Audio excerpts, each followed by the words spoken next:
La mano de Dios, el clamor de los inocentes. El siniestro mundo de la industria del asesinato de inocentes a través del testimonio de conversión del Dr. Bernard Nathanson. La exposición del satánico mundo del aborto, de la voz del autor de 75,000 abortos, quien, aferrándose de la mano de Dios, ha saltado a la vida en la Iglesia Católica.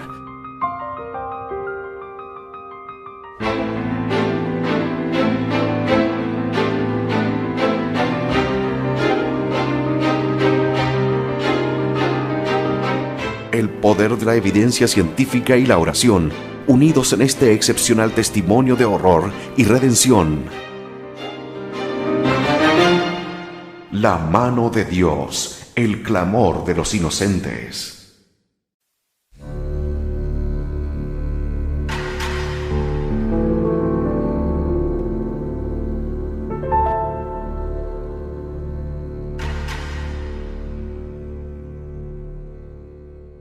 Mi asquerosa experiencia.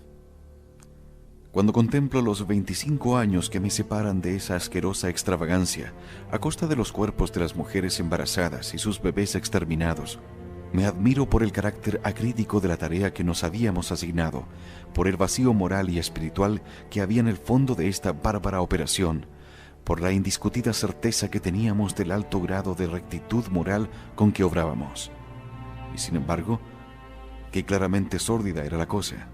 ¿Por qué no enlazábamos la ética con la moral, la birria de práctica con el vil practicante, la evidente codicia con la crueldad insensible que la motivaba, la estupidez de la empresa y los implicados en ella, todos esos indicadores éticos y la grotesca inmoralidad del acto en sí mismo? Santo Tomás enseña que Dios ha dispuesto que podamos aprehender el ser bajo, cada uno de sus aspectos trascendentales, el bien, la verdad, lo bello y lo uno. La aprehensión de cada aspecto nos ayuda a descubrir a los otros de forma que podamos, por ejemplo, aprehender la verdad por su bien o el bien por su belleza. ¿Por qué no podíamos triangular de lo burdo a lo vergonzoso? Los médicos, que realizaban diariamente 10 o 15 abortos, cobraban entre $70 y $90 por hora.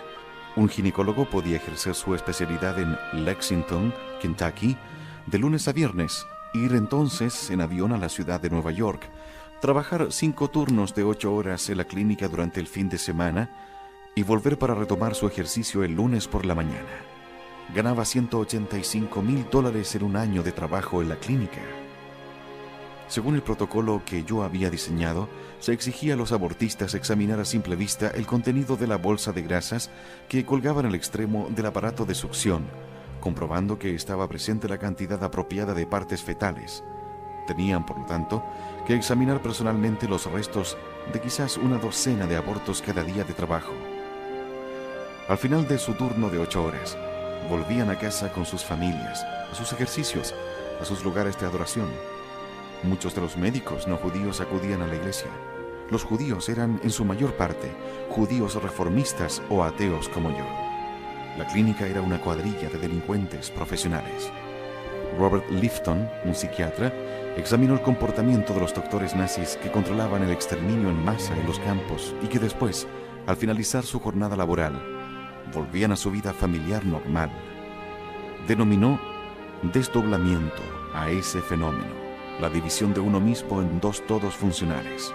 Los médicos que heredé cuando me hice cargo de la dirección de la clínica podrían no haber tenido necesidad de una autoprotección psicológica tan sutil.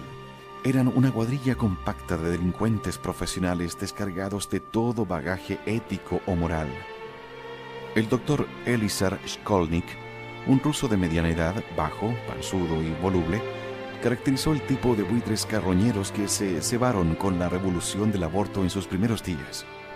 Además de trabajar en nuestra clínica, estaba también en el equipo de una clínica de abortos que estaba en funcionamiento 2 pisos más abajo en el mismo edificio. Y si había un respiro en la actividad de servicios a mujeres, Shkolnik se escurría, bajaba 2 pisos de escaleras y con toda calma se presentaba a trabajar en la otra clínica, aprovechándose del hecho de que en esos primeros días de la libertad de abortar Había pocos médicos que quisieran trabajar en esas instalaciones. Cuando me enteré de su actuación a dos bandas, decidí despedirle inmediatamente, aunque era un técnico experto y podía sacar adelante los abortos más difíciles sin inmutarse. Afortunadamente se esfumó tranquilamente y al final de la segunda semana de mi administración ya no se le vio más por nuestra clínica. Salió a la luz de nuevo varios años después como director de una pequeña clínica de abortos tan inmunda y de tan mala fama que los investigadores de sanidad del estado de Nueva York le enviaron a su clínica una agente de señuelo con una muestra de orina de varón. La analizó en lo que pasaba por ser su laboratorio. Era de risa, y tras un decente intervalo, quizás 3 minutos, le informó de que estaba realmente embarazada y que tendría mucho gusto en realizar el aborto. Por esta y otras variadas transgresiones médicas y morales, en 1976 se revocó su licencia para ejercer la medicina en el estado de Nueva York. En 1980, su cuerpo se encontró en un oscuro callejón de Brooklyn, con un solo orificio de bala bajo la oreja izquierda. Como ya digo, en aquellos días todavía era capaz al menos de sustituir a los Skolniks. Con una combinación de dinero y de llamamiento al deber político, junté pronto a un equipo de médicos del que podría estar orgulloso cualquier gran hospital. Médicos concienzudos, cuidadosos y dignos, dedicados a su tarea con ninguna o muy poca deserción interna e impermeables a los escrúpulos éticos. Pero la cuestión esencial sigue invadiendo mi conciencia, incluso 25 años después. Había sustituido una manada de maleantes y rufianes médicos por una colección de médicos respetables y sin mancha, altamente competentes y con una preparación excelente. Y estos nuevos reclutas continuaron haciendo el mismo trabajo repugnante que no tenía justificación médica ni excusa alguna de ser. La maquinaria médica oxidada y defectuosa había sido reemplazada por un aparato nuevo, brillante y sólido, pero la moralidad de aquello en que nos metimos siguió siendo la misma. Todos ellos habían prestado el mismo juramento hipocrático que yo. Se suponía que a todos se les había inculcado el respeto por la vida. Algunos, como yo, eran hijos de médicos y habían crecido en el mismo virtuoso clima médico que yo. No es difícil entender por qué los Skolniks del mundo médico iban en bandada a alimentarse de la libertad de abortar. Pero, ¿por qué esos médicos técnicamente superiores y con éxito estaban dispuestos a continuar con este proyecto innombrable que habían comenzado sus inferiores en medicina? Los médicos se someten a un largo periodo de enseñanza superior y práctica técnica. Aprenden a diagnosticar las enfermedades de cuerpo y mente y portan al enfermo la preparación técnica especializada en la que están titulados. Por realizar estos servicios se les compensa con un pago en dinero, con un reconocimiento especial por parte de sus iguales, por la estima de la comunidad ajena a la medicina y quizás lo mejor de todo, con la sensación intoxicadora de poder que acompaña al sagrado privilegio de invadir el cuerpo ajeno con autoridad moral e impunidad legal.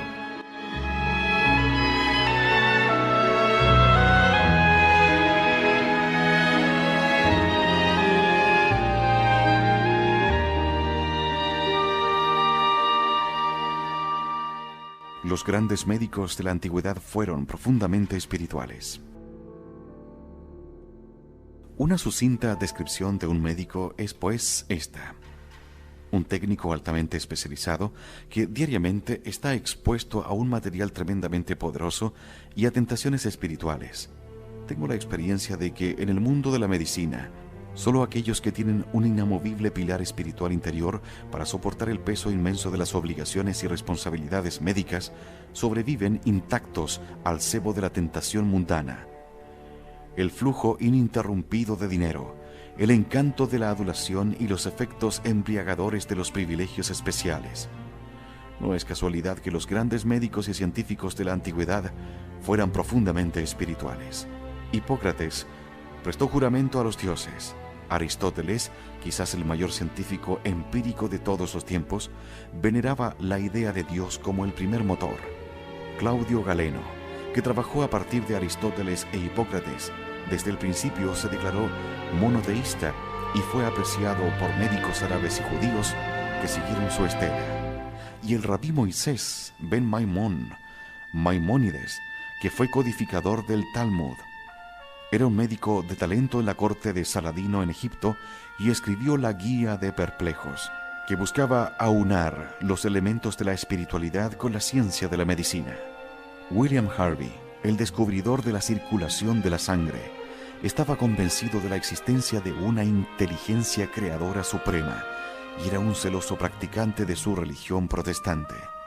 Sin esa guía absoluta de la virtud, los médicos, expuestos como están a mayores tentaciones que la mayoría de la gente, también pueden con facilidad caer más bajo. Sin embargo, sigue siendo verdad que los abortistas, incluso hoy, tras más de 2 décadas de aborto a la carta en Norteamérica, tienden a proceder de las clases más bajas de la profesión médica. De hecho, esto puede ser mayor verdad ahora que a principios de los 70. En mayo de 1991, un grupo de investigación de salud ciudadana publicó un informe titulado 9.479 médicos discutibles. Este grupo convenció a los departamentos de sanidad de 41 estados y del Distrito de Columbia para que les proporcionaran una lista de todos los médicos sancionados desde 1985, inclusive. Obtuvo una información similar de la Inscripción General del Departamento de Salud y Servicios Humanos de los Estados Unidos y de Food and Drug Administration, y también recabó datos del Registro Federal de Médicos y Dentistas cuyos privilegios para recetar fármacos controlados hubieran sido revocados, restringidos o denegados. En total, los médicos listados habían incurrido en 23 tipos de sanciones disciplinarias, desde la revocación de la licencia a la reprimenda en privado. Habían cometido 16 tipos de irregularidades, desde sentencias penales a la alteración de historias de pacientes, y habían cometido 32 tipos distintos de faltas de mala conducta, incluyendo la realización de un aborto delictivo, sea lo que significa eso después de Roe versus Wade, comisión de conducta impúdica y abuso sexual de persona distinta al paciente o de persona no especificada. El informe llegó a la grave conclusión de que el Sistema Nacional para Proteger al Ciudadano de la Incompetencia y Negligencia Médicas dista de ser satisfactorio. De hecho, solo en unos pocos estados, las autoridades sanitarias buscan de forma activa, antes de recibir quejas, a los médicos incompetentes e incluso a los que habían sido sancionados en otros estados, para prevenir así malas conductas y cuidados deficientes. Muchos doctores sancionados son reincidentes o han sido sancionados en más de un estado. El informe sostiene que todavía se aplica poca disciplina y que solo un pequeño porcentaje de médicos que dañan a sus pacientes se enfrentan a sanciones por parte de los estados.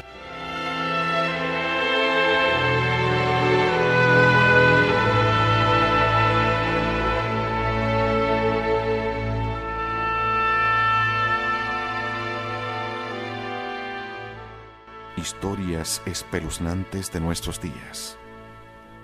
En el condado de Queens de Nueva York, falleció una mujer de 30 años por una chapuza de aborto a manos del doctor David Benjamin, también conocido como Elias Monroe. ¿Cómo cayó en sus manos? Al doctor Benjamin se le había retirado las prerrogativas quirúrgicas en el Hospital St. Elizabeth de Utica, Nueva York. Según Anthony Dardano, doctor en medicina, antiguo jefe de servicio y ahora vicepresidente del Departamento de Obstetricia y Ginecología de ese hospital, no llegaba ni siquiera a lo que yo considero el nivel mínimo exigible de competencia. En 1985, Benjamin fue acusado de operar sin anestesia, de intentar realizar partos complicados en su consulta, era incapaz de conseguir prerrogativas hospitalarias y de coser juntas las partes equivocadas de la anatomía de una mujer tras una operación. Esos cargos acabaron en casi nada. 3 meses de suspensión de licencia en 1986. Resurgió entonces en 1993 en Corona, Queens. Realizó un aborto de segundo trimestre en su consulta y provocó la muerte de la mujer en el curso del aborto. Por fortuna, al fin se le revocó la licencia del estado de Nueva York. El doctor Stephen Brigham fue aclamado como héroe cuando se ofreció para reemplazar al doctor John Beaton. el abortista asesinado por Paul Hill en julio de 1994 en Pensacola. Sí que caben muchas dudas, sin embargo, en relación con el Dr. Brigham, que anunció grandilocuentemente que saldría a pecho descubierto frente a los asesinos y cualquier otro tipo de criminales al servicio de sus ideales. Pero resulta que el Dr. Brigham tenía ya la licencia suspendida en el estado de Nueva York y estaba acusado de negligencia e incompetencia por el tratamiento a dos mujeres, una de Nueva Jersey y otra de Pensilvania, que le habían pagado por realizar abortos en el segundo trimestre. Perforó presuntamente el útero de una de las mujeres de Nueva Jersey, que tenía un embarazo de 24 semanas, y le dañó no solo el útero, sino también el colon. La otra mujer de Nueva Jersey, con un embarazo de 26 semanas, sufrió solamente laceración de cervix, que supuestamente no supo descubrir y suturar. Había sufrido una pérdida de sangre tal que, cuando fue ingresada en el hospital, necesitó una histerectomía. Antes de las fanfarronadas de Brigham, un tal doctor Allen Klein se había puesto valientemente en la brecha para sustituir al doctor Britton. Se puso un chaleco antibalas, se hizo escoltar por la policía y franqueó la puerta principal de la clínica abortista Pensacola Women's Medical Service, proclamando que estaba resuelto a continuar el heroico trabajo del fallecido médico, proporcionando servicios reproductivos para todas aquellas mujeres en crisis como resultado de un embarazo no planificado. Desgraciadamente, para la población paciente de Pensacola, el mismísimo Dr. Klein había dirigido el aborto de la chica de 13 años, Dawn Ravenel, con un embarazo de 21 semanas en la clínica abortista de la ciudad de Nueva York, Eastern Women's Medical Center. La operación acabó en el coma y la muerte de la chiquilla. En el juicio que siguió, se indemnizó a la familia con $1,3 millones por daños. El jurado consideró que la insensible negligencia e indiferencia hacia la vida humana eran tan egregias que calificaron el incidente como una abominación. Por cierto, el acta del juicio señala que el Eastern Women's Medical Center había falsificado y alterado al hospital médico en un intento de tapar la tragedia. En noviembre de 1991, el doctor Robert Christ practicó un aborto a una chica de 17 años. Sangró abundantemente después de la operación y se la trasladó urgentemente al hospital Ben Taub en Houston, donde murió ese mismo día. Estaba embarazada de 22 semanas. El doctor Christ había estado implicado en otros dos casos desastrosos. Una mujer retrasada mental de San Luis expiró 2 días después de que le practicara un aborto, y una mujer de Texas afirmó que había dado a luz un bebé mutilado varios días después de que Christ le practicara un aborto. De estos 2 casos se informó al detalle en el Kansas City Star. Christ insiste en que se rechazó la demanda. El doctor Milan Chepko fue condenado por un gran jurado federal en 1989 por enviar por correo y distribuir cintas de video de niños realizando actos sexuales, orales y anales. Se le acusó de 2 cargos de transporte interestatal de cintas de video que incluían explotación sexual de niños. Si resultara culpable de todos los cargos, se le condenaría a 30 años de prisión y $1,5 millones en multas. La actividad profesional del doctor Chepko se limitaba a trabajar en 2 clínicas abortistas de Mississippi. El doctor Min Ko-ha, que ejercía en Elmhurst, Nueva York, fue acusado en 1990 de un aborto chapucero y le fue suspendida la licencia médica por el comisionado de salud del estado David Axelrod, que lo calificó de un peligro inminente para la salud de la gente de este estado. El aborto mal hecho acabó en histerectomía y arreglo de otras extensas heridas internas. Al doctor Ha, a quien era evidente que no le apartaba fácilmente de su vocación, se le había revocado su licencia médica en Michigan en 1975 y su licencia de Illinois había sido anulada en 1978. En enero de 1979, Ángela Sánchez, de 27 años, Fue encontrada muerta después de haber recibido una inyección en la clínica femenina de la comunidad, una clínica abortista del condado de Orange, California. Se dijo que estaba embarazada. La propietaria de la clínica, Alicia Ruiz Hanna, fue detenida y registrada en la cárcel del condado de Orange como sospechosa de homicidio. Hanna afirmaba ser una enfermera titulada, pero las agencias estatales negaron que Hanna tuviera licencia en el estado de California.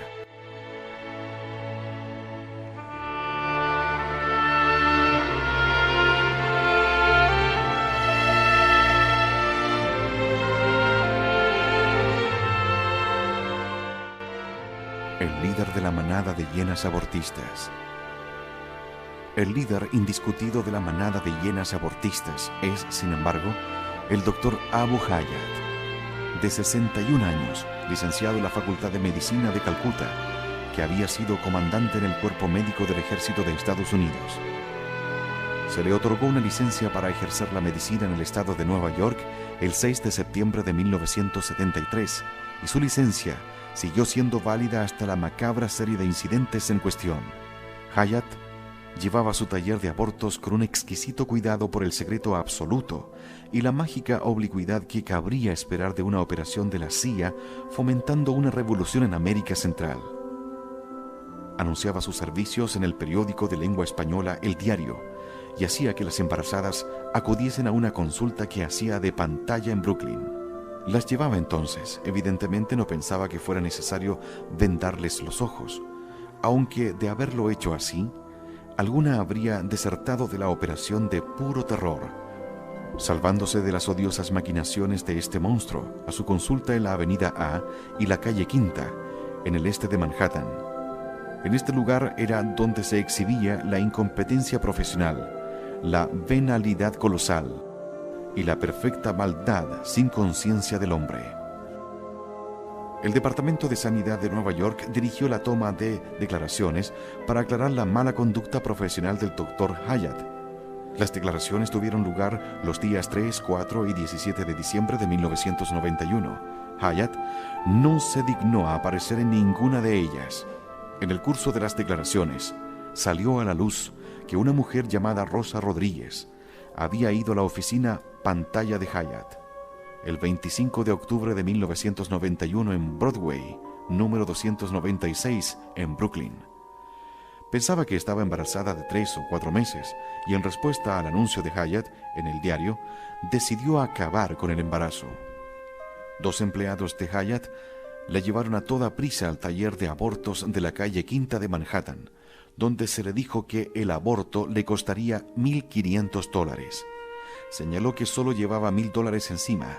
Hayat aceptó su pasaporte, su carta verde de residencia y un anillo de oro y diamantes como prenda por los $500 que faltaban.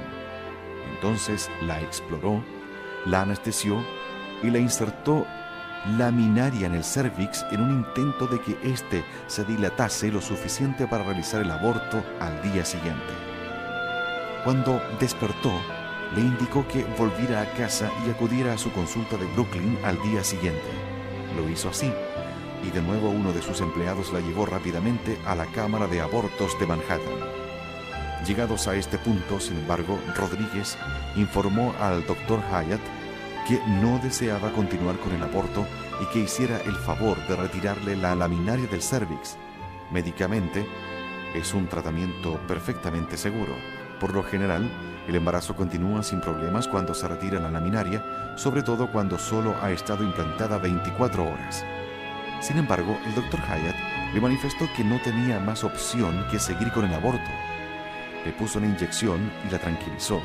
Cuando despertó le dijo que había retirado la vieja medicación, la laminaria original, y la había sustituido por otra. Entonces le indicó que volviera al día siguiente a su consulta de Manhattan, pero que bajo ningún pretexto debía llamar a acudir a un hospital. Si experimentaba algún efecto perjudicial, debía llamar a uno de sus empleados de la consulta de Brooklyn. Pero Rodríguez no llevaba embarazada 3 o 4 meses, sino que estaba en el 32ª semana. Esa noche, del 26 de octubre de 1991, comenzó a sentir un fuerte dolor abdominal y contracciones de parto. Había tenido un hijo hacía 3 años y medio y estaba familiarizada con los dolores de parto. Rodríguez llamó entonces, como se le había indicado, a los empleados de la consulta de Brooklyn, que a su vez la pusieron en contacto con el Dr. Hyatt. Le dijo que todavía no estaba dispuesta y debía esperar al día siguiente. Tenía ya en ese momento un dolor tan agudo que llamó al empleado de la consulta de Brooklyn, quien le dijo que fuera a su casa donde cuidaría de ella. Rechazó la invitación, informó a su madre de todo lo que había pasado y la llevaron en ambulancia al Jamaica Hospital, donde, en urgencias, dio a luz una niña viva de 1.400 gramos a la que le faltaba un brazo. En vez de sustituir la vieja medicación, el Dr. Hyatt había, de hecho, empezado el aborto. Había roto las bolsas de aguas y había empezado a desmembrar a la niña, torciéndole el brazo hasta sacarlo. Cuando se dio cuenta de la duración del embarazo, nunca se había molestado en conseguir una exploración por ultrasonidos antes de intentar un aborto, para saber con certeza lo avanzado de la gestación. Despertó a Rodríguez y el canalla se zafó de su responsabilidad, dejándola en manos de las urgencias locales para que resolvieran satisfactoriamente el asunto. La niña hoy está perfectamente sana, pero le falta el brazo derecho. Cuando el Departamento de Salud de Nueva York y los medios de comunicación empezaron a indagar más a fondo la trayectoria de Hyatt, salieron a la luz más incidentes. En marzo de 1991, había empezado un aborto en el segundo trimestre de una mujer, pero en el curso del aborto dejó a la paciente. Fue a ver a su marido abajo en la sala de espera. Le informó de que el embarazo estaba más avanzado de lo que pensaba. De nuevo, no se había molestado en tener una exploración ultrasónica preoperatoria y exigió al marido $500 más. Le dijo al marido que, si no tenía esos $500 al momento, tendría que dar por acabada la operación en medio de la parte más delicada y enviar a casa a la paciente. El marido señaló que no tenía ese dinero encima, pero que lo tendría seguramente la tarde siguiente. No era suficiente para el Dr. Hyatt. Echó a la paciente y al marido de su taller de abortos mientras ella aún sangraba profusamente y estaba bajo sedantes. Acabó en el Hospital St. Luke de Nueva York, donde fue tratada de septicemia y pérdida de sangre.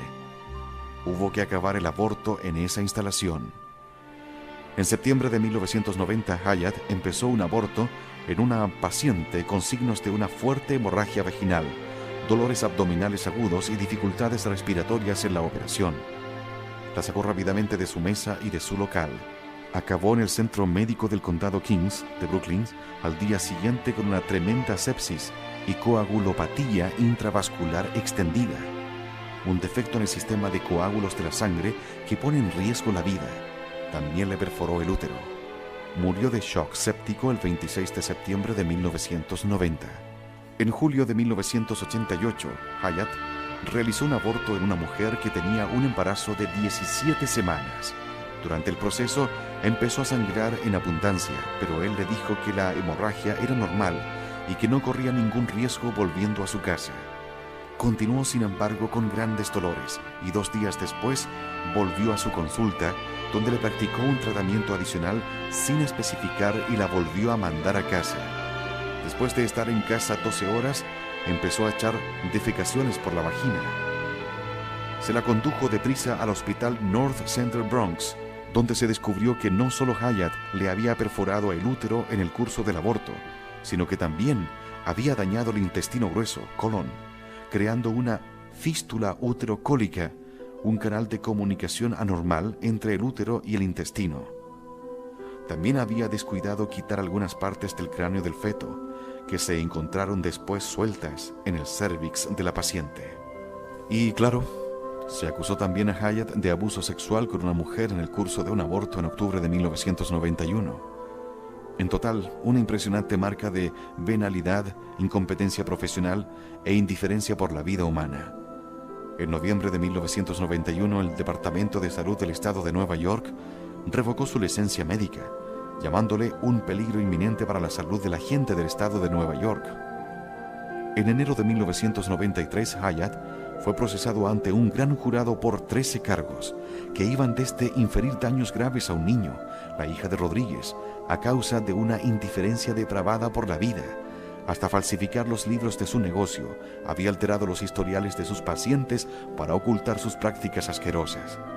El juicio tuvo lugar ante el juez Jeffrey Atlas en el juzgado penal número 39 de la Corte Suprema del Estado de Nueva York.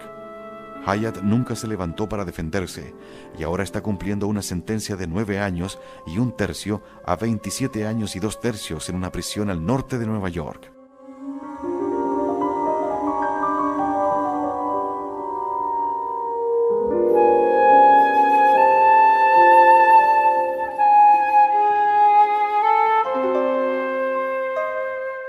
No todos los que hacen abortos son monstruos de la medicina, ni todos los monstruos de la medicina hacen abortos. Por ejemplo, el doctor Michael Swango, un residente de psiquiatría del Hospital Universitario de Stony Brook en Nueva York, fue suspendido del ejercicio en octubre de 1993 por ocultar que había sido condenado una vez por envenenar a sus colaboradores. En concreto, había estado cumpliendo 2 años en una prisión de Illinois por echar veneno para hormigas en la comida de sus auxiliares. Y en Wilmington, Carolina del Norte, se suspendió de licencia al doctor Raymond Seattle, un neurocirujano, por dejar el cerebro de un paciente al aire durante 25 minutos mientras se iba a almorzar. Recibió también una reprimenda por olvidar los nombres del instrumental quirúrgico que necesitaba en la operación, por ordenar a una enfermera realizar perforaciones en la cabeza del paciente e intervenir en la corteza cerebral sin que ella tuviera la preparación requerida, y por ordenar una transfusión intravenosa de fluidos para él, el cirujano, durante la operación porque se sentía a punto de desvanecer. Puede también suceder que la atención de los medios de comunicación se centre más claramente en las desventuras del negocio del aborto, porque el aborto en sí ya es un tema explosivo. No obstante, las consultas con las más importantes empresas de seguros que cubren las principales negligencias médicas revelan que el aborto es una de las 3 o 4 negligencias que acaparan más litigios en los Estados Unidos. Tanto es así que, siendo el aborto de primer trimestre un tratamiento de relativa sencillez técnica, las compañías lo clasifican como cirugía principal, y cualquier médico que realiza abortos y desea cobertura por negligencia debe pagar mayores pólizas que otros que realizan tratamientos comparables en sencillez. Mi propia experiencia en servicios a mujeres me lleva a concluir que el problema abortista es inherente al aborto y lo previsible es que vaya a peor, no a mejor. Como señalaba, mi primer cometido cuando me hice cargo de servicios a mujeres era librar de morralla médica y auxiliar al equipo médico y reorganizar el sistema con los paramédicos de una instalación universitaria. De hecho, fuimos anfitriones e instructores de muchos otros prestigiosos médicos y organizaciones que deseaban montar una operación semejante, incluyendo el grupo de Planned Parenthood. Aunque no solo ellos. Publicamos nuestras estadísticas en revistas médicas prestigiosas como el New England Journal of Medicine y el American Journal of Obstetrics and Gynecology. El resultado de este proceso de legitimación fue, como podría haber pronosticado cualquier economista competente, desastroso para la salud económica del equipo médico. Reduje la franja de retribuciones de los médicos que practicaban abortos hasta el punto de que podíamos ofrecer abortos por $125 la unidad, el número mágico de Medicaid, en vez de la tarifa de $200, que era la más corriente cuando llegué. Antes de hacerme cargo, los médicos ganaban $75 por aborto, un sistema que originaba múltiples abusos, incluyendo médicos que se peleaban por los pacientes y declinaban los abortos difíciles porque requerían más tiempo. Al principio, establecí un sistema de pago por horas de $70 a $90 por hora. Mi propio sueldo como director eran $30,000 al año.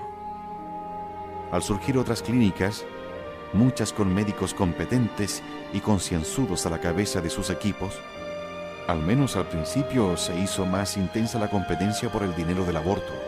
Aunque nosotros teníamos un potente mecanismo de recomendaciones y envíos a través de Clergy Consultation Referral Service, que contaba entre sus miembros con 200 reverendos y rabinos repartidos por toda la mitad este de los Estados Unidos, todavía teníamos que luchar por ganar clientela. Había otra clínica en funcionamiento 2 pisos debajo de nosotros en el mismo edificio, y ellos tenían la costumbre de enviar ojeadores a los aeropuertos locales para identificar a nuestros clientes y convencerlas de que eran representantes de nuestra clínica. La dirección era la misma, después de todo, y entonces mandarlas rápidamente al tercer piso. Nosotros estábamos en el quinto, para el aborto y la cuenta. Conforme se intensificaba la competencia y las clínicas de cadena de montaje reducían costos, me vi obligado a disminuir los honorarios de los médicos. Con su paga reducida, los ginecólogos preparados para la alta cirugía de pelvis en las mujeres, por las que se cobraban sumas considerables, empezaron a darse cuenta, después de realizar 5 o 10 mil abortos bajo una fuerte presión, de que estaban aburridos y mal pagados, sobre todo si aumentaban sus consultas privadas. Las clínicas abortistas, la mía incluida, empezaron a llenarse de médicos jóvenes e inexpertos y otra vez de médicos fracasados. Recuerden que el aborto legal apareció en escena justo a la vez que se abrían otras oportunidades en el campo de la obstetricia y ginecología, técnicas de reproducción asistida, fecundación in vitro y derivados, obstetricia más sofisticada con ultrasonidos y control electrónico del corazón del feto, quimioterapia y extirpación radical de tumores ginecológicos, proliferación de facultades de medicina con necesidad de nuevo personal docente y la prodigalidad de becas del gobierno para la investigación clínica en obstetricia y ginecología. Había también factores importantes que tentaban a los componentes a salir de las clínicas abortistas, dejándolas vacantes en manos de los inexpertos y los fracasados. Finalmente, y quizás lo más importante de todo, había una creciente sensación, a pesar del politiqueo frenético de las organizaciones profesionales dominadas por las feministas y políticamente correctas como el ACOG, de que el aborto era una ocupación tediosa, de línea de montaje, y solo marginalmente respetable que exigía poco o nada del médico, tanto técnica como éticamente. La embarazada era escoltada hasta el último minuto antes de entrar en el quirófano, tras haber sido apuntada en la zona de toma de decisiones por celosas consejeras feministas. El doctor se presentaba, si era lo bastante civilizado como para hacerlo. Muchas víctimas del aborto han jurado que nunca se les dijo el nombre del médico que les mutiló en el curso de un aborto mal hecho. Las exploraba ya bajo los efectos de la anestesia y entonces les aspiraba el útero, para no volver a ver a la paciente nunca más. ¿Tantos estudios para esto? Para eso el ginecólogo obstetra concienzudo y entregado se ha pasado 4 años de college, 4 de escuela de medicina y al menos otros 4 años, 7 en mi caso, de prácticas como residente. ¿Dónde estaba aquí la relación médico-paciente? ¿Dónde estaba la ética interior de la medicina en este paisaje de mala muerte? ¿Dónde estaba la justicia, la veracidad, la fidelidad a lo prometido y el evitar matar, que son los elementos clave de la normativa ética en la medicina? Sorprende que desechos como Hyatt, Benjamin, Brigham, Klein y otros de su calaña desembarcaran en la innoble costa del aborto.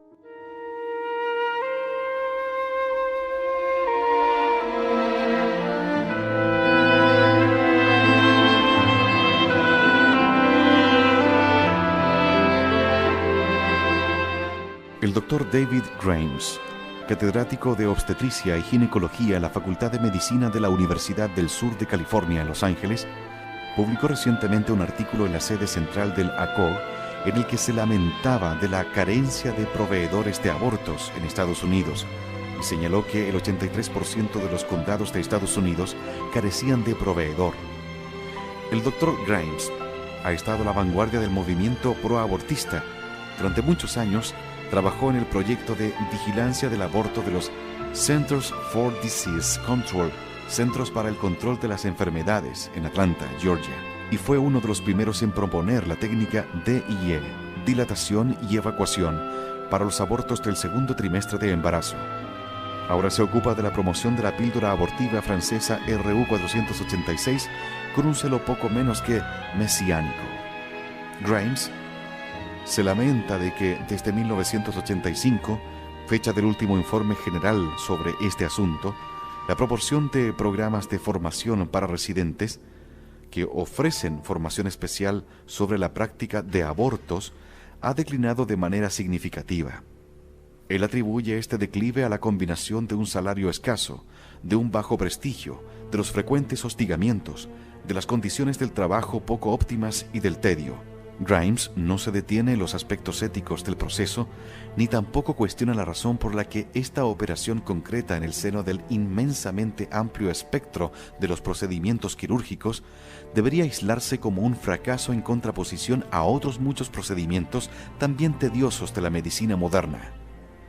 Al decir verdad, él incluye el bajo prestigio en su lista de desincentivos para practicar abortos, y creo que se trata de un circunloquio epistemológico para aventurar que la destrucción deliberada de un ser vivo, probablemente humano, es una práctica anatémica para todos los médicos, salvo para el menos preocupado por la ética, y puede ser tachada, de manera justificada, de bajo prestigio en la comunidad médica. El doctor Ralph Hall, ahora director ejecutivo de ACOG, intenta explicar la falta de ginecólogos obstetras deseosos de practicar abortos, argumentando que muchos de los obstetras más veteranos ya no practican abortos porque sus pacientes han envejecido con ellos y ya no están en edad reproductora. Sin embargo, parece que son los ginecólogos obstetras más jóvenes, formados en la era del ultrasonido y con retos claramente más valiosos ante ellos, quienes están llevando la vanguardia médica lejos del aborto y dejándolo a los matasanos y charlatanes. De hecho, desde 1991, solo el 12% de los programas de formación para residentes solicitó formación sobre abortos durante el primer trimestre de embarazo. El aborto es, desde un punto de vista quirúrgico, una tarea exenta de reto que difícilmente encaja en los lazos y aspiraciones de los jóvenes médicos en formación. Los residentes de los programas de formación en obstetricia han hecho saber a sus mentores que prefieren no malgastar su valioso tiempo de formación llevando a cabo procesos destructivos que, en cualquier caso, ahora están ampliamente confinados a los oscuros límites de la práctica médica, por ejemplo, las factorías de abortos. En la época en que yo dirigía la clínica, practicaba simultáneamente la obstetricia y la ginecología. Atendía partos y viajaba por todo el país presionando a gobiernos y políticos para que ampliaran sus leyes. Esto fue antes del caso de Roe Wade. Yo estaba muy ocupado. Apenas veía a mi familia. Tenía un hijo de pocos años y una mujer, pero casi nunca estaba en casa. Lamento amargamente esos años, aunque solo sea porque he fracasado al ver a mi hijo crecer. También era un paria en la profesión médica. Se me conocía como el rey del aborto.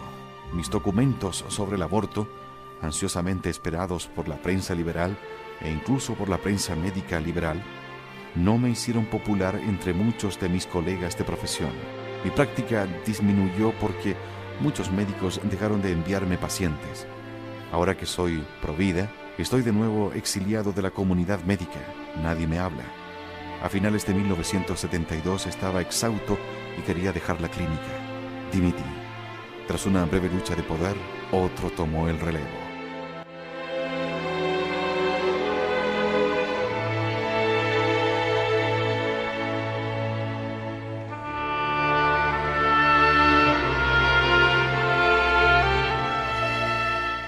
Los ultrasonidos nos introducen en un mundo nuevo. Cuando dejé la clínica y pasé a ser jefe del servicio de obstetricia en el Hospital St. Luke's, por primera vez en esos años tenía un poco de tiempo y espacio para pensar. Estoy seguro de que no fue casualidad, la mano de Dios estaba presente, que justo a la vez empezamos a instalar en el hospital una nueva tecnología maravillosa. Eran los ultrasonidos, que abrían por primera vez una ventana en el vientre. Empezamos también a observar el corazón del feto en monitores electrónicos cardíacos fetales. Por primera vez, empecé a pensar sobre lo que verdaderamente habíamos estado haciendo en la clínica. Los ultrasonidos nos introdujeron en un nuevo mundo. Por primera vez, podíamos ver de verdad al feto humano, medirlo, examinarlo, mirarlo y, desde luego, crear un vínculo con él y quererlo. Empecé a hacer eso. Las imágenes ultrasónicas del feto producen un impacto increíblemente fuerte en quien las ve. Un estudio en el New England Journal of Medicine demostró lo poderosa que es esa tecnología. Hace unos 10 años, un artículo de esa revista informaba que de 10 embarazadas que acuden a una clínica abortista y a quienes se les mostraban imágenes ultrasónicas del feto antes del aborto, solo una seguía adelante con el aborto. 9 salían de la clínica encinta. Eso muestra lo fuerte que es el vínculo que se crea. Yo mismo empecé a tenerlo con el no nacido. Yo, que había dirigido más de 60.000 muertes, empecé a escribir sobre la vida. A pesar de que seguía practicando abortos por los que me parecían motivos justificados, ya no estaba seguro de que el aborto a la carta fuera bueno. En 1974 me senté y escribí un artículo para el New England Journal of Medicine. No era un artículo pro vida, pero en él articulaba mis dudas y temores crecientes sobre lo que había estado haciendo. Declaré categóricamente que había dirigido más de 60.000 muertes y dije que el feto era vida.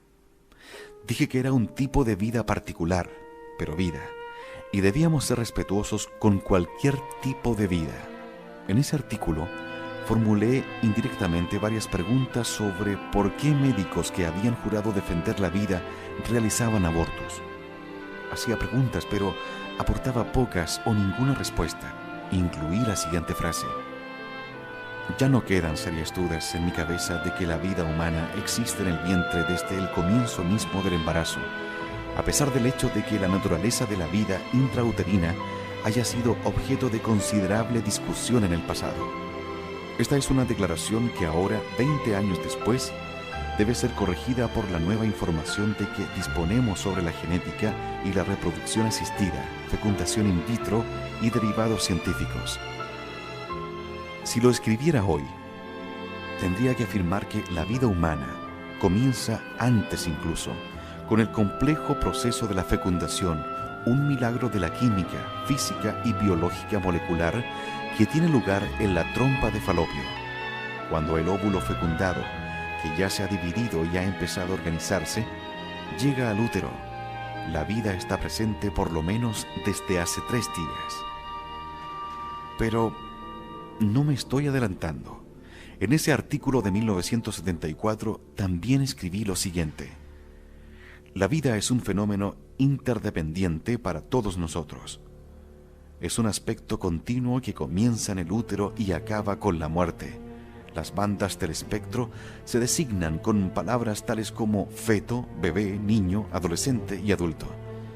Debemos afrontar con valor, por fin, el hecho de que en el proceso del aborto se aniquila un tipo especial de vida humana. Y dado que la mayoría de los embarazos se lleva a término con éxito, el aborto debe verse como la interrupción de un proceso que de otro modo habría engendrado un ciudadano del mundo. Negar esta realidad es el tipo más burdo de evasión moral.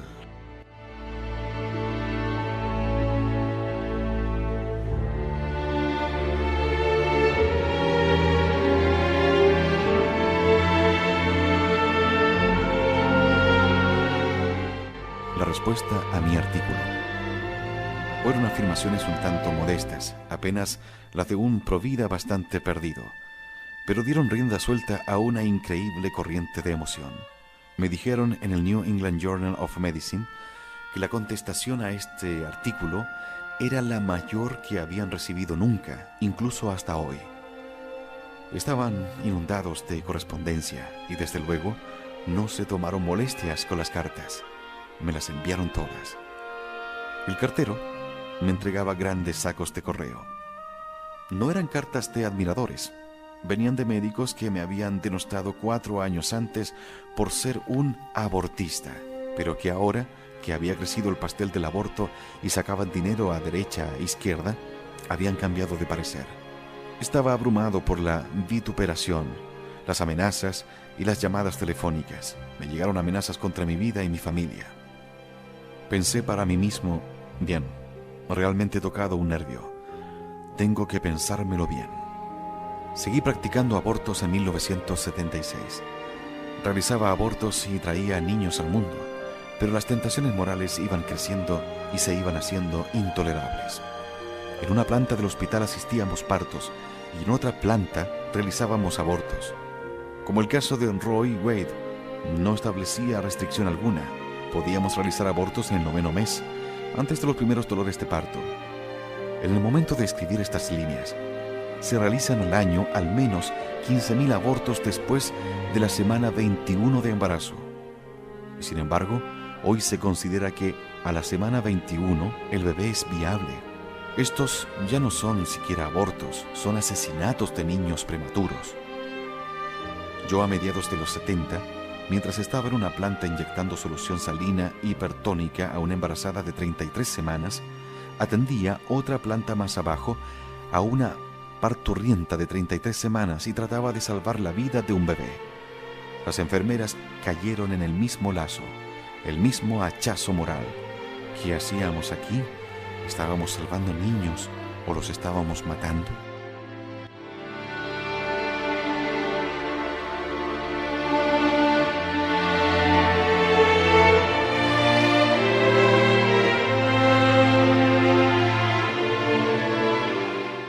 Mi último aborto.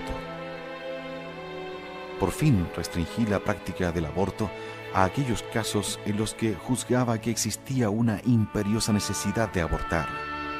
Esto era a finales de los 70. Incluía la violación y el incesto entre esos casos. En este periodo escribí un libro titulado La América que aborta.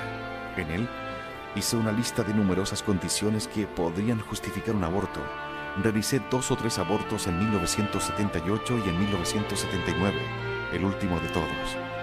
Había llegado a la conclusión de que no había nunca razón alguna para abortar. La persona que en el vientre es un ser humano vivo. Y no podíamos seguir haciendo la guerra a los seres humanos más indefensos. Después de mirar los ultrasonidos, ya no podía seguir como antes, pero esa conversión era un suceso puramente empírico. Esta maravillosa tecnología nos ha permitido, desde su aparición, conocer más sobre el feto que en toda la historia de la medicina que ha precedido a esta técnica. Para poder darles una idea de la inmensa influencia de esta nueva tecnología en la práctica de la obstetricia y el conocimiento del feto, déjenme decirles que hay un grueso libro titulado Índice Médico Cumulativo, que registra todos los artículos publicados en todas las revistas médicas del mundo. En la edición del índice de 1969 había, bajo el encabezado de Feto, Fisiología y Anatomía del, 5 artículos en la literatura mundial. En una época tan reciente como esa, no sabíamos casi nada del feto. Cuando se liberalizó en Estados Unidos el aborto a petición, la fetología básicamente no existía. En 1979 había 2.800 artículos y en 1994 había casi 5.000. Esta tecnología nos ha abierto un nuevo mundo.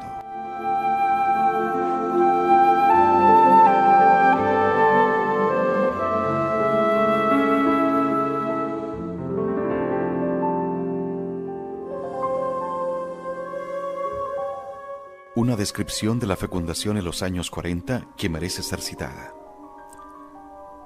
Hace 3 décadas, pese a estar escribiendo sobre algo tan pequeño que no se puede observar a simple vista, el doctor George Kerner, gran endocrinólogo e investigador científico, fue el primero en aislar la progesterona, hormona vital femenina, una hormona esencial para el crecimiento y desarrollo del bebé no nacido. Pareció darse cuenta de que era la misma naturaleza oculta del desarrollo humano la que nos llevaba a infravalorarla de manera tan drástica. Su memorable descripción de la fecundación, escrita en los años 40, merece ser citada aquí. La fecundación del óvulo por el esperma es una de las grandes maravillas de la naturaleza, un acontecimiento en el que unos fragmentos increíblemente pequeños de vida son conducidos por fuerzas cósmicas hacia su fin asignado, el crecimiento de un ser humano vivo. Como espectáculo, solo puede compararse con un eclipse de sol o la erupción de un volcán. Es de hecho el más frecuente y cercano a nosotros de los cataclismos naturales. Y sin embargo, muy raramente puede observarse porque tiene lugar en una esfera que la mayoría de la gente no ve nunca. la región de los seres microscópicos. Después de la revelación de los ultrasonidos, empecé a repensar sobre la fase prenatal de la vida. Poco a poco, comencé a entender que hace 200 o 300 años, la infancia no se había entendido como un periodo especial de la vida, y que en el siglo XVII se hacía trabajar en fábricas a niños de 5 años. No ha existido el reconocimiento del fenómeno de la niñez o de sus necesidades hasta hace poco más o menos 100 años. La adolescencia, la condición de adulto o la senectud son bandas del espectro continuo de la vida. Cuando empecé a estudiar fetología, caí por fin en la cuenta de que los 9 meses prenatales no son más que otra banda del espectro de la vida. Irónicamente, esos 9 meses pueden ser los 9 meses más importantes de nuestras vidas. Es entonces cuando se forman los órganos, se forma nuestro cerebro y experimentamos las primeras impresiones sensoriales. En el vientre podemos distinguir un tipo de música de otro. He puesto a Mozart en un magnetófono y lo he colocado sobre el vientre al, digamos, 7º mes y el niño se movía un poco, pero cuando puse a Van Halen, el niño saltaba por todas partes. Los primeros 9 meses son un periodo de aprendizaje, un momento en el que nos organizamos a nosotros mismos. Interrumpir o abortar una vida en ese momento es intolerable, es un crimen. No tengo remilgos en emplear esta palabra. El aborto es un crimen.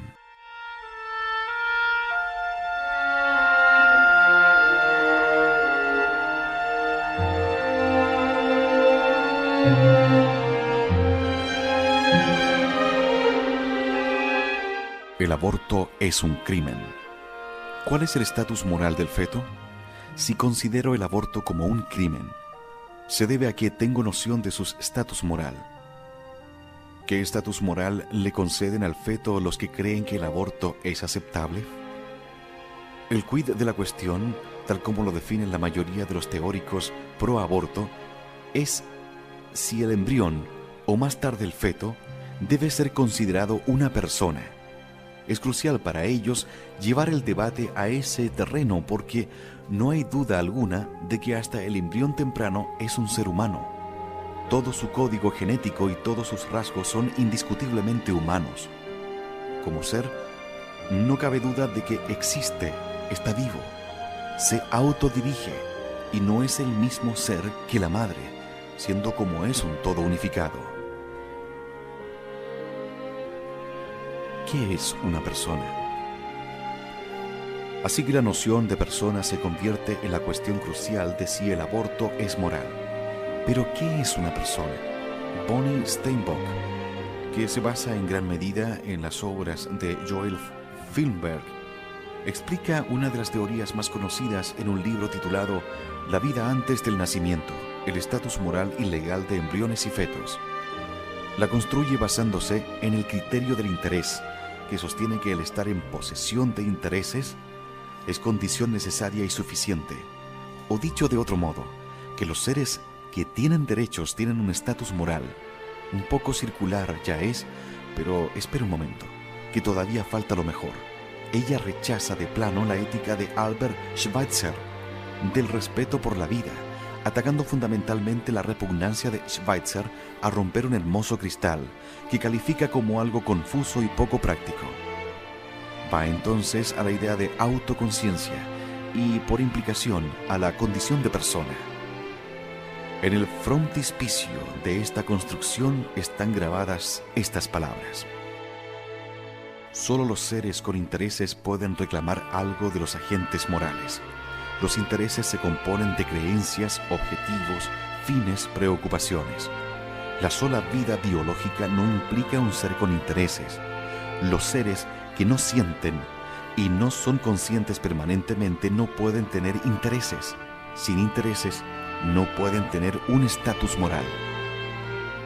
Hay, sin embargo, graves objeciones a definir al estatus moral en función de la posesión de intereses o la autoconciencia. El defecto básico es que no hay acuerdo general sobre qué es la autoconciencia, como podría decir Alistair MacIntyre. ¿Conciencia de qué? ¿Autoconciencia de quién? Una noción implica y a veces explica de la teoría de la conciencia es que requiere que haya alguna persona consciente de ser consciente de la conciencia de otra persona. En términos prácticos, solo los que tienen autoconciencia están cualificados para otorgar ese estado a otro ser, como si fueran monarcas otorgando el título de caballero, golpeando suavemente el hombro con una espada. En una época tan reciente como a mediados de los 60, se consideraba a los negros inhábiles para ser miembros del pleno derecho de los clubes de campo, las hermandades o los colegios profesionales. Les consideraban inhábiles los que se consideraban a sí mismos hábiles. ¿Pero quién consideraba hábiles a los consideradores? Ouspensky, en un monumental trabajo sobre este tema, describió 7 niveles de conciencia y señaló que la mayoría de nosotros pasamos la vida entera en los relativamente primitivos tercer y cuarto nivel. Solo a costa de un enorme esfuerzo mental y un toque divino podemos ascender al 5º nivel de conciencia. Los videntes, profetas, gurús, santos y mártires se sitúan en el 6º nivel.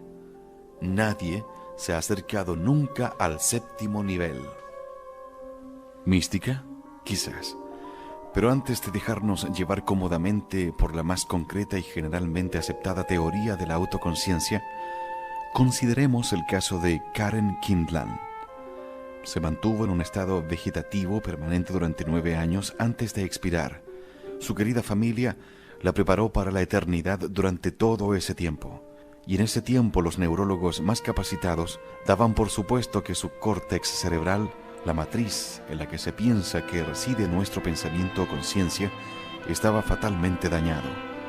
Imaginen su sorpresa cuando el informe de la autopsia reveló que el daño neurológico principal que había sufrido no radicaba en el córtex, pues estaba relativamente intacto.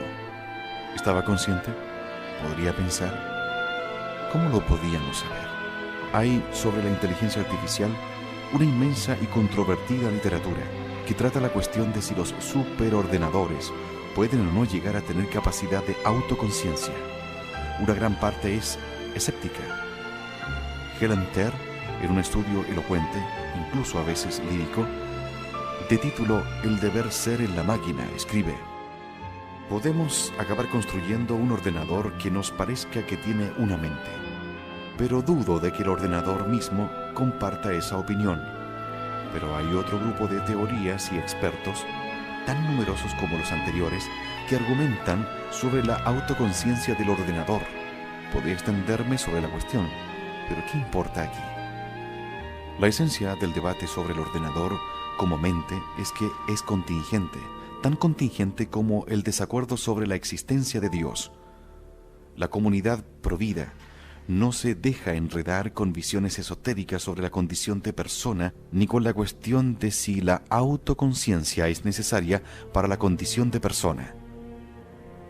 La comunidad provida afirma sencillamente que todos somos seres humanos y que no se puede poner como requisito para conferir la condición de persona ninguna cualidad basada en habilidades o en capacidades físicas o mentales. No hace falta decir que no todo el mundo es tan generoso a la hora de otorgar el derecho a la vida. El filósofo Michael Tooley, por ejemplo, ha elaborado una lista de 14 atributos que estima necesarios para poder recubrir a alguien de la condición de persona. Estos atributos son la capacidad de sentir placer, dolor, la capacidad de desear, la capacidad de recordar hechos pasados, la capacidad de tener expectativas con respecto a hechos futuros, la conciencia del paso del tiempo, la propiedad de ser consciente de uno mismo de forma continua, en un sentido minimalista, como simple estructuración de estados mentales adecuadamente relacionados, la propiedad de ser consciente de uno mismo de forma continuada, en el sentido de puro ego, la capacidad de autoconciencia, la propiedad de tener estados mentales que impliquen actitudes proporcionales como las creencias o los deseos, la capacidad de entender episodios, la capacidad de razonar, la habilidad de solucionar problemas, la capacidad de utilizar el lenguaje y la habilidad de interactuar con los demás. Para ser sincero, no estoy muy seguro de que en un día en baja forma podría cumplir todos esos exigentes requisitos para ser una persona. Si no son esos los requisitos mínimos, estamos sin duda ante unas condiciones de admisión de alto nivel. Un vulnerable feto, olvídalo.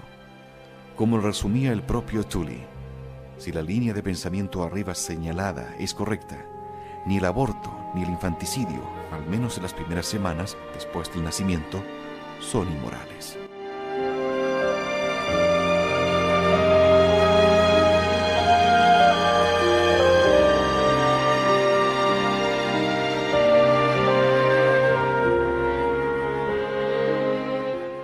Teoría de la viabilidad. Otra teoría sobre el estatus moral del feto se basa en la viabilidad, si puede existir fuera del vientre materno. Grobstein, en La ciencia y el no nacido, eligiendo futuros humanos, sugiere que el estatus fetal pasa a ser protegible y tener peso moral al fin de la 26ª semana de embarazo, basándose en la observación de que se acerca al momento estadístico de viabilidad fiable con la actual tecnología de asistencia. Una vez más, encontramos una propuesta de lamentable contingencia. Los tiempos la han sobrepasado. En el momento en que digo esto, la viabilidad ha bajado las 22 semanas y continúa bajando, y no sería de extrañar que con los trabajos de oxigenación por membrana extracorporal y respiración líquida, empleo de oxígeno disuelto en perfluorocarbonados para que lo respire el feto y extraiga el oxígeno de modo parecido a lo que hace un pez con sus branquias. Este proyecto se está desarrollando en la Universidad Temple y parece prometer de cara a reducir la viabilidad para los umbrales de entre 15 y 20 semanas.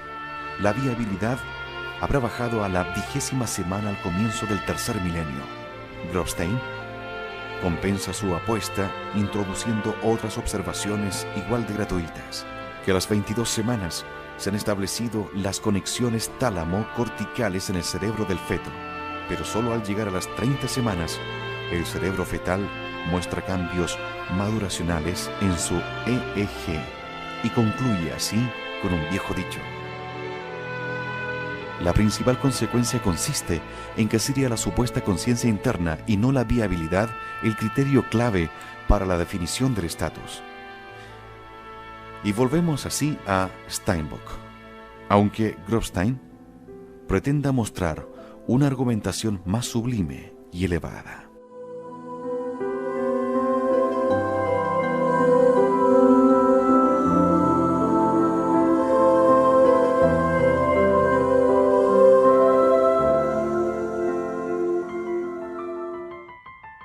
La mano de Dios, el clamor de los inocentes. El siniestro mundo de la industria del asesinato de inocentes a través del testimonio de conversión del Dr. Bernard Nathanson.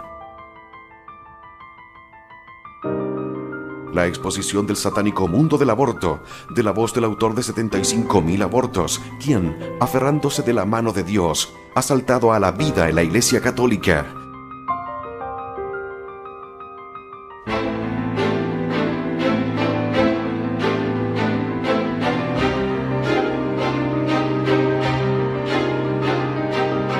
El poder de la evidencia científica y la oración, unidos en este excepcional testimonio de horror y redención. La mano de Dios, el clamor de los inocentes.